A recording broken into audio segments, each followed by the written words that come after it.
Hello and welcome to Press TV's news analysis. Coming to you from Tehran, I'm Marzieh Hashemi. Well, during these very harsh economic times, do you think Americans could use an extra $15 million per day to be spent on themselves? Well, I'm sure if asked, most Americans would definitely jump at the opportunity. However, Americans have never been asked if they support giving $15 million a day to Israel, which is what they do every day. In this news analysis, we will be taking a look at the complicated and costly relationship between the United States and Israel. In the United States, our support for Israel is bipartisan, and that is how it should stay. U.S. President Barack Obama calling the U.S.-Israel relations unshakable at the pro-Israeli lobby known as AIPAC. But Israel is not that much loved by American officials as it seems to be. Many Americans have come to believe that the Israeli regime is becoming a burden for the U.S.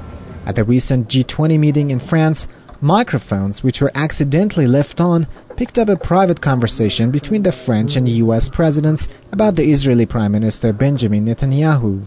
The French President Nicolas Sarkozy called Benjamin Netanyahu a liar who he could not stand, and Obama agreeing. Obama complained that he had to deal with Netanyahu every day. Some in the U.S. even describe Israel as an enemy of America. This comes as no surprise, considering Israel's hostile acts against the U.S. American authorities have caught several people red-handed spying for Israel. In February, a former U.S. congressman revealed that he had been told by the FBI about uncovering a plot to murder him. James Aburez quoted the FBI agent as further telling him that the man who intended to murder him had gone back to Israel. Aburez also complained that the plot received, quote, perplexingly little coverage in the U.S. media. In Israel, there are also those who criticize Tel Aviv for the troubles it creates for Washington. Meir Dagan, ex-chief of Israel's intelligence apparatus, Mossad, in 2010 described Tel Aviv less of an asset for the U.S. and a burden on it. As for Israel's current schemes, many believe that Tel Aviv is bent on dragging what they see as a reluctant, war-weary U.S. into another war, this time against Iran. The U.S. gives Israel billions of dollars in military aid out of the taxpayers' pockets each year. The U.S. has waged bloody wars in the region for the sake of Israel's security. Washington has turned into a pariah in the Muslim world merely over its all-out support for the Israeli regime, which many call a cross for the U.S. to bear.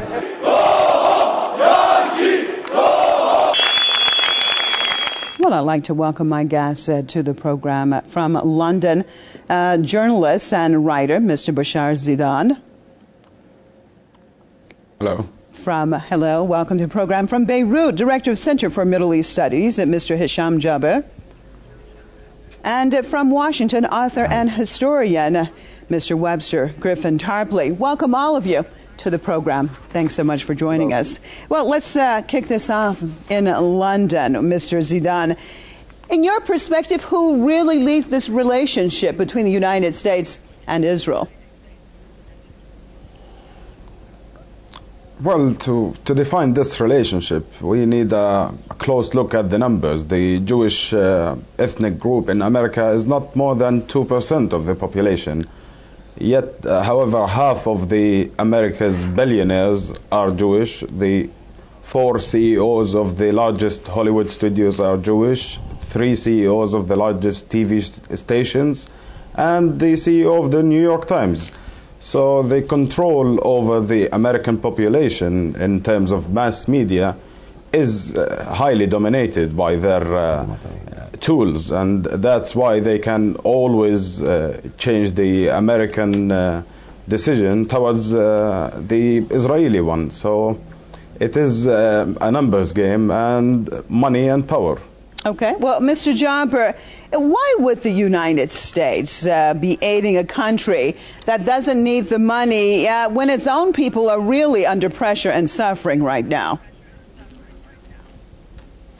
Yeah, you have to let me start a little bit and go back 50 years ago. For 50 years, that Israel is the closest allied of the United States, and people in America, the public opinion in America is well indoctrinated in this way, and they let them believe that Israel is a vital interest to the United States, and Israel is the only place civilized in this area, etc., etc. This is a matter of public opinion. It's not a matter of administration. As your guest said, the problem is not by a Jewish number in the United States.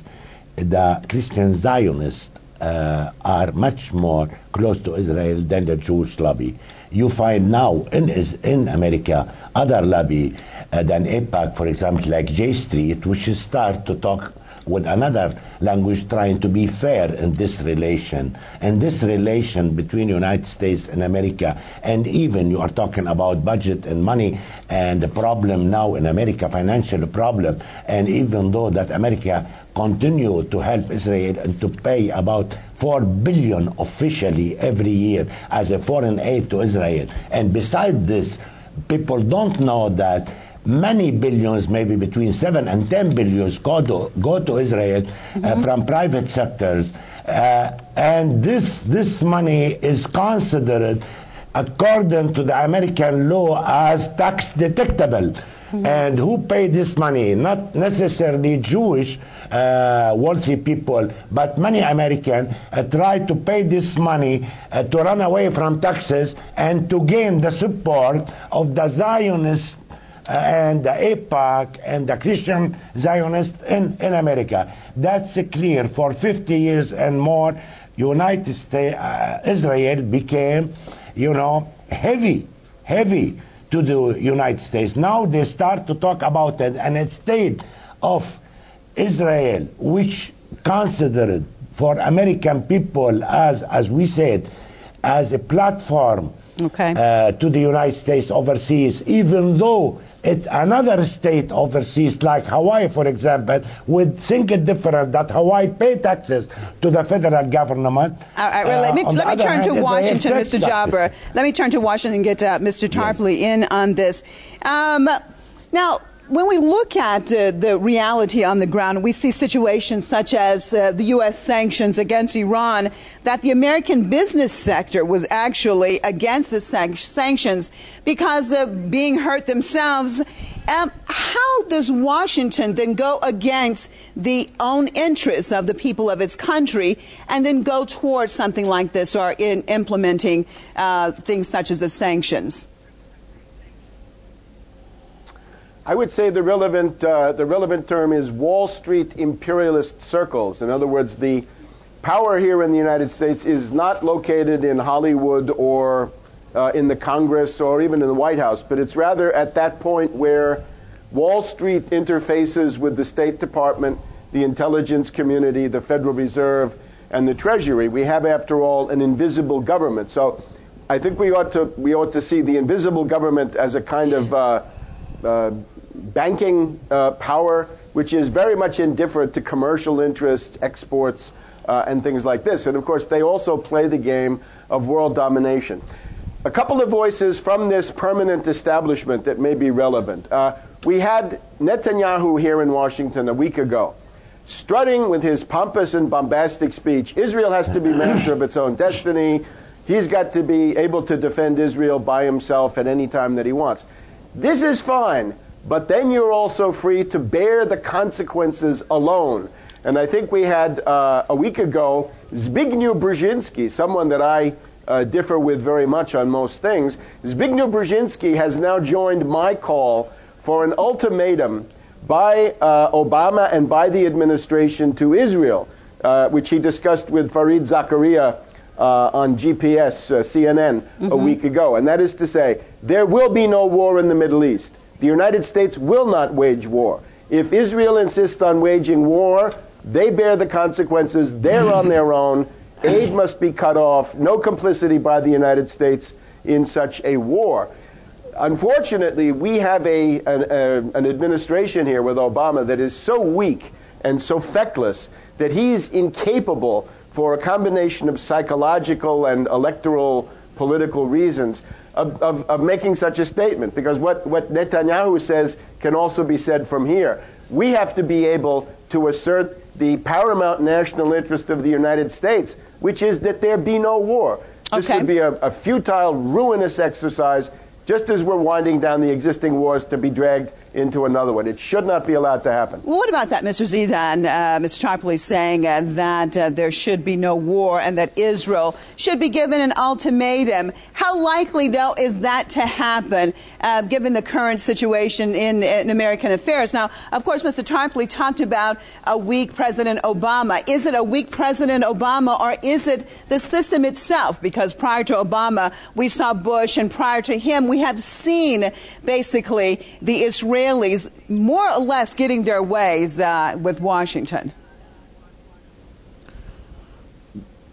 The problem is not in Obama himself. It's any American president who does not support the AIPAC decisions or the Prime Minister's, the Israeli Prime Minister's decision. He will have problems in elections. If you remember last year when Netanyahu addressed the American Congress, he was applauded and cheered 56 times. This doesn't happen in a circus even. But this is to prove to the presidents, and especially Obama, because Obama, when he was elected, he was promoting change and balance in the Middle East, and they made him realize that if he wants to be re-elected, he has to go their way. So the problem is not in addressing the president, but addressing, as your guest said, the Congress and the power centers in the American administration. So as for a war on Iran, the American administration are sending messages that they are not in favor of this move. But if Israel decided to go ahead with it, they will not do it without guaranteeing interference from the American administration. So the decision for this war is made in Tel Aviv, not in Washington, and Washington will only follow. Mr. Jabber, what's your take on that? Do you agree with our guest in London that the decision to go to war will be made in Tel Aviv and not Washington?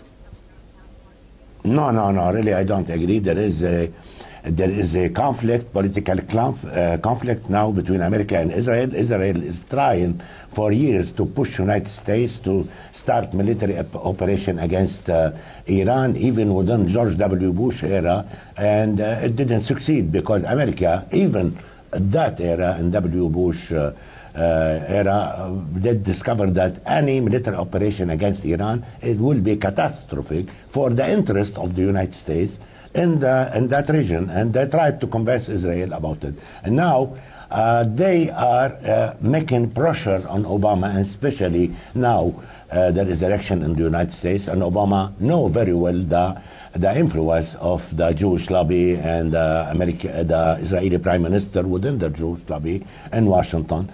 Obama is smart enough and tried to convince them, and he says something historical, that he is, in the whole history of the United States, the best friend of the of Israel, right, etc., etc. But I don't think that Israel make a decision of war and give it to the United States. What we heard, that Israel did insist to convince United States that it will make military operation against Iran, but it will not surprise the government of the United States. Okay. In this question, be sure that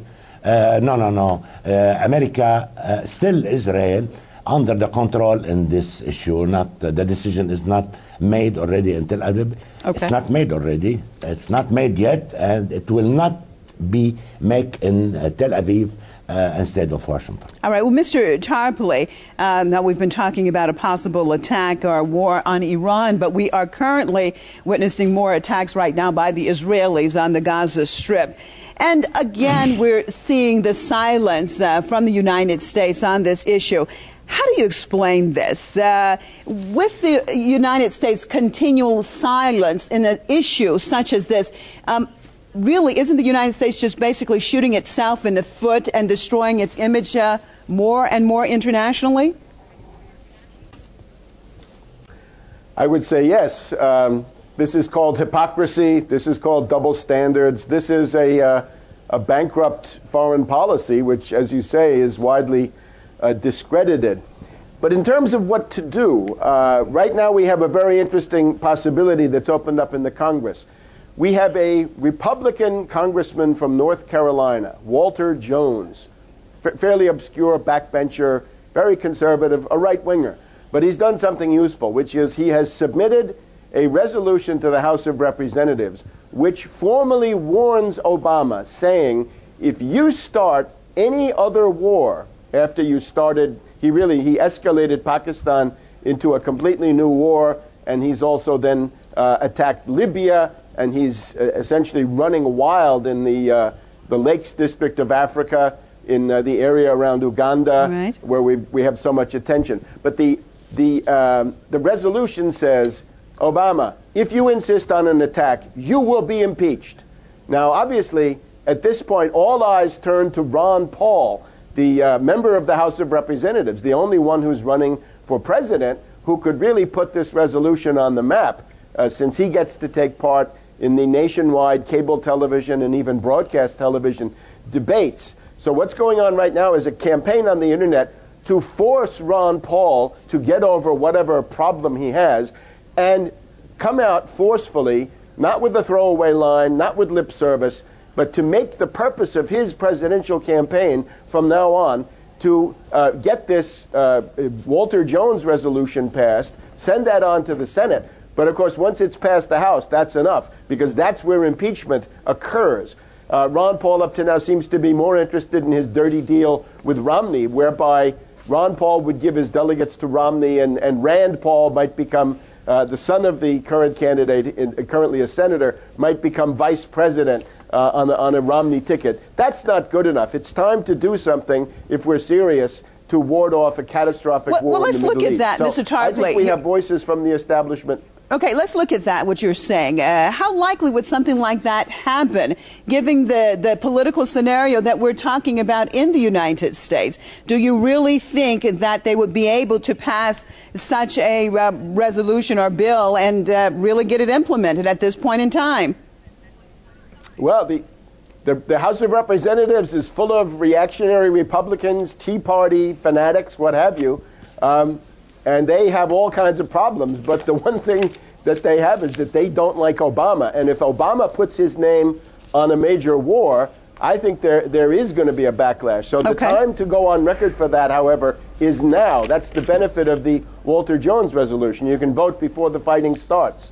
All right. Well, Mr. Zidane, let's look at the opposite possible scenario. How likely is it that what we're looking at in dealing with the United States and Israeli relations is actually political game, and that, as a matter of fact, Tel Aviv is doing exactly what Washington wants it to do, but in this way, Washington's hands, the hands of the United States, is not dirtied? How do you see this as a possibility?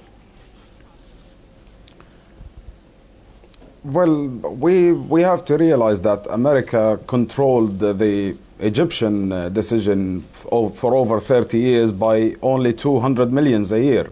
When giving out up to $4 billion a year, you should have some effect on the Israeli policies. But having Israel in the Middle East as their mad dog and scaring other countries by Israel is a possible scenario. But we have to keep in mind that Israel puts its interests over the American interests in all cases. So there might be a little effect by Israel, but they still know, the Americans, that Israel cannot speak to other countries mostly around them. So America has to do the talking. It might be playing good cup, bad cup with Israel, but it won't work with most of the countries. Okay, well, let me turn to our other two guests and get their reaction. Let me see. Both of them seem to want to react to that. Mr. Jabber, your take on that same question. Yes, ma'am. For a long time, the American policy in the Middle East was always convenient and to the Israeli interest, to the Israeli wishes, to the Israeli desire.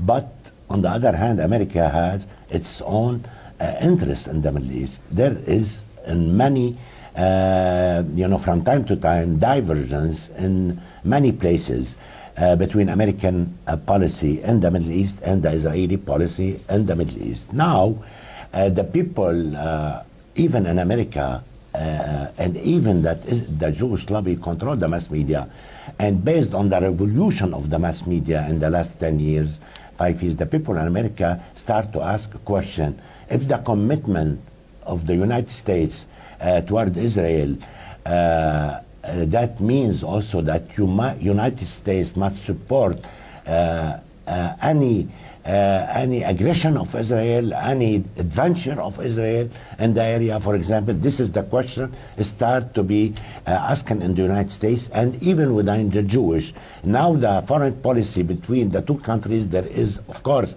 many divergences. America started to think that it had to reconciliate with the people in the Middle East, not with the spoiled regime. And for example, you know, the old in Tunisia and in Egypt and in Yemen and Libya, even those regimes was kicked out even by America after the time they have been expired. Now America starts to think that it has to reconcile with those people. Second, there is a divergence. American administration want a solution in the Middle East, but Israel refused and every time. Let me. I just have to switch over. Sorry, Mr. Jarber, I got to switch over to Washington because I'm just about out of time. Mr. Tarpley, now Mr. Jarber said more and more Americans are becoming aware. Do you really believe that the American people now are becoming a lot more aware of the realities between their country and Israel? And tell me about, do you think that they will be, if they are becoming more aware, do you see this movement growing and being able to put enough pressure to change that relationship? Unfortunately, I would say the peace movement here in the United States is pretty much dead. Obama more or less killed it. But I think we need to look at another factor. The big thing that has changed now in the Middle East is Russia is back. 1 week ago today, Putin won an overwhelming landslide victory as president of Russia. We can already see a much firmer tone in Russian diplomacy, right? Lavrov, dealing with the Arab League, told them directly there must be no interference in the internal affairs of Syria. Attacking Syria is another way to start this war. You don't have to go directly against Iran. You can attack Syria and get it started that way. And this also has to be ruled out.